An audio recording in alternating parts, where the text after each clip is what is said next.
What's good YouTube? In today's video I'm going to be telling you exactly how you can get a big back, and I don't want to give you any bullshit tips. I'm going to give you actual tips that you can put into work and practice so that you can get a wide and thick as fuck back. And as Chris Jones says from Pump Chasers, y'all want a wide back that get hoes in the sack? Well, what about a V-taper that make hoes wanna rape you? I like to call it a passion. I can be sitting relaxing. PG, we getting some traction. I'm at the venue, it's packed in. I'm digging her accent. I got a BB Simon belt on me, and she tryna get it unfastened. That's my type of distraction. That's my type of she Latin. Got my own flow, and I'm about to get a patent. Brand new sheets for the bed, they satin. Y'all wasn't tuned in back then. My swag, they keep jacking. I do no personally asking. What's poppin'? Brand new ways that's poppin'. I got options. I can pass that bitch like Stockton.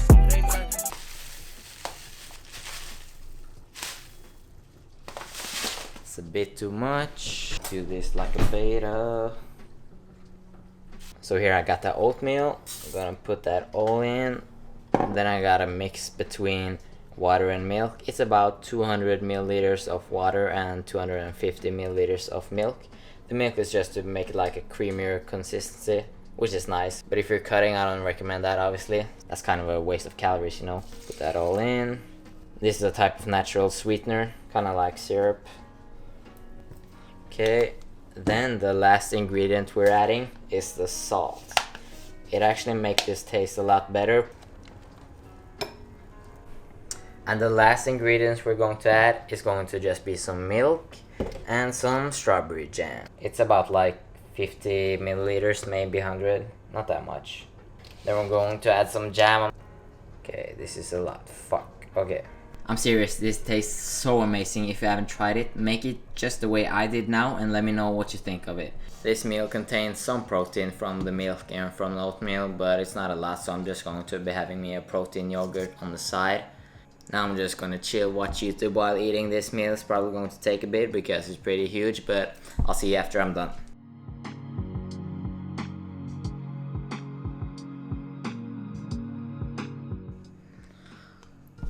Oh, I'm feeling so full, man. God damn. So I'm going to work out pretty soon, and I figured that I'm going to give some tips before the workout and some tips after. I just wrote down the notes on my phone so that I can remember what I'm going to be talking about, because I forget all the time and super quickly. It's so annoying. I low-key feel like I got Alzheimer's, but you know, that's life. So the first thing has nothing to do with the back muscle specifically, but it's just that you should be eating in a calorie surplus. A calorie surplus just means that you eat more than what your body needs, but you shouldn't do a dirty bulk. That's like eating 500 plus calories extra. You should find out what your calorie maintenance is, and then you're going to add 5 to 10% of the calories, and that's your lean bulk. And for most people, that's going to be somewhere around 150 to 300 calories extra. And that's going to make you add muscle easier, not only for your back obviously, but the entire body, and that's a good thing.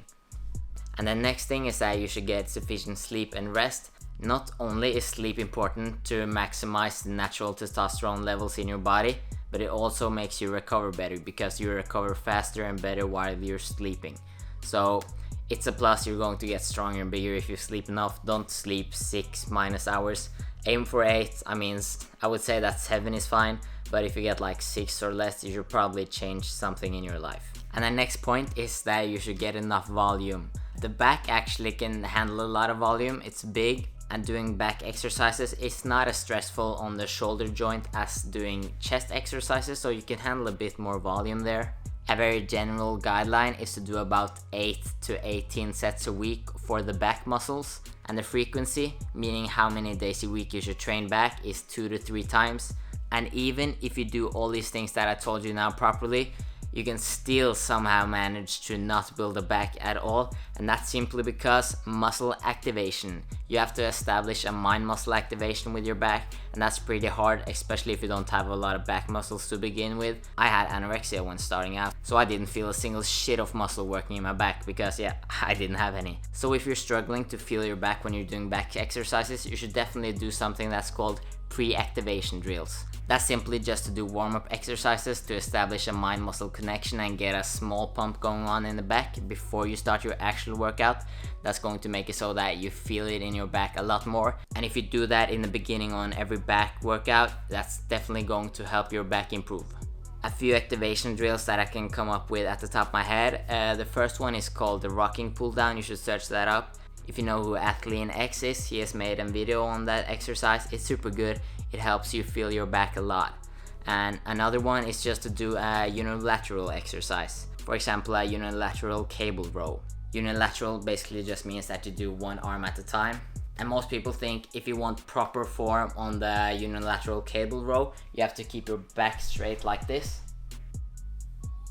But that's actually not true. If you want to train it even more, you have to bend your torso and twist it, because when you twist it, you get an even better contraction because of the insertion points of the lat. And when you twist the torso the opposite way, you're going to get an even better stretch because of the insertion points. So yeah, perfect form isn't typically the best form. Best form is the best form.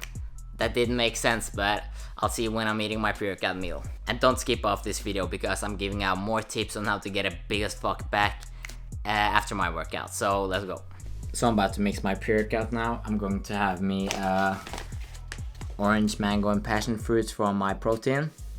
It's really good. It tastes like juice. And I'm also having some citrulline malate. This is not like essential at all. It just helps the pump a bit. Can you see how hard the pre-workout is? I've had this for like about 5 or 6 months.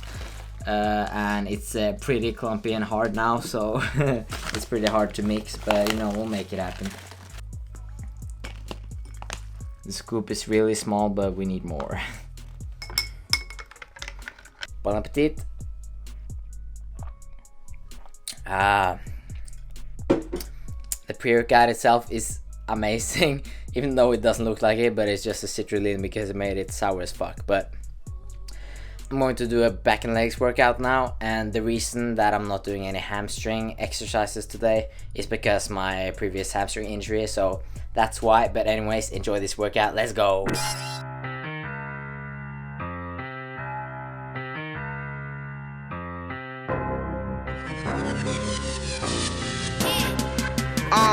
Yeah, I was broke as fuck, down on for my ass, had the lowest luck. Used to ride the bike up to the store, I need a Rover truck, a Bentley coupe. Yeah, I'm wearing Prada, I like Fendi too. Grandma passed, had a heart attack, only 62. My cousin shot, got me paranoid, who to trust or not. Gave my brother 25 years, that really sucked a lot. Post-traumatic, stress is building up, you niggas so dramatic. Fuck these other niggas, I'm the illest, I'm the coldest. Let me take you niggas back to a much simpler time. Picture yourself inside a vehicle, a ship in my mind. You'll see some childhood memories mixed with the cells of a dime. You'll see the doctor smack my ass when I first fell on my mom. A magic school bus adventure trip inside my cerebrum. Back when I told niggas I'll make you sweat, they didn't believe them. Flashback to brass tracks and we was playing no problems. We was cranking all the classics from the spring to the autumn. Then I said motherfuck, need a bad bitch with a tummy tuck. How I make $1 million from $1, it was dummy luck. Need a new lamb, no sedan, fuck a Hummer truck. I'm aiming for the top, I'm steady climbing, fuck a runner. I was broke as fuck, down on for my ass, had the lowest luck. Used to ride the bike up to the store, I need a Rover truck, a Bentley coupe. Yeah, I'm wearing Prada, I like Fendi too.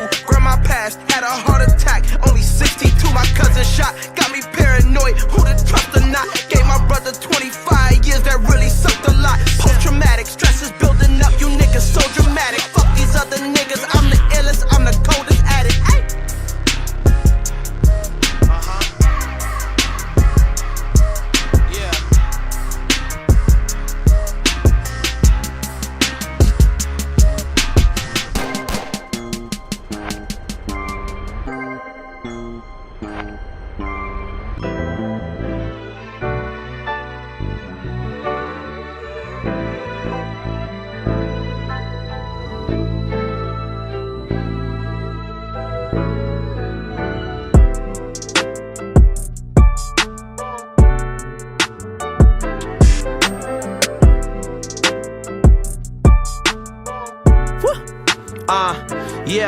Mom and dad never had a damn thing, damn shame. Now I'm popping champagne on a private jet, fuck an airplane, or the Boston over eating plantain. I just got home, I'm having some vegetarian dinner. And because it's vegetarian, hold on, don't get triggered vegans, okay? I'm not saying you can't have protein, but in this shit, it ain't protein. So I also made a protein shake on the side. This is cinnamon Danish. Let's do a taste test for the like second time I've tried it. We'll pretend it's my first time.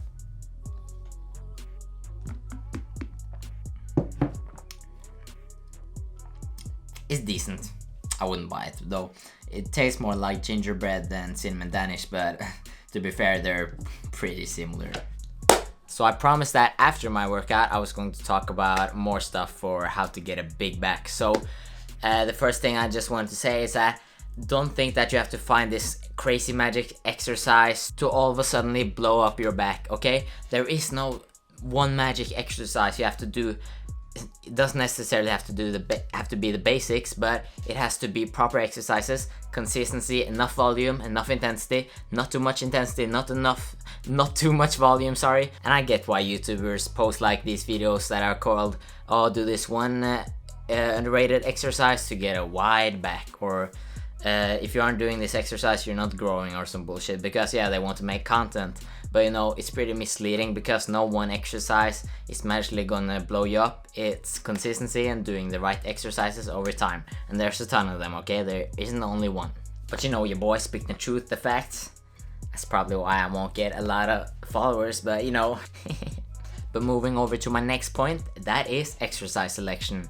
Okay, exercise selection, what do I mean by that? Well, you have to do some sort of row variation and also some sort of, I forgot if this is called vertical or horizontal, but you know, at least a pull-up. Or if you can't do a pull-up, that's okay, just do pull-downs. You know, the cable machine where you sit and do the same motion as pull-up?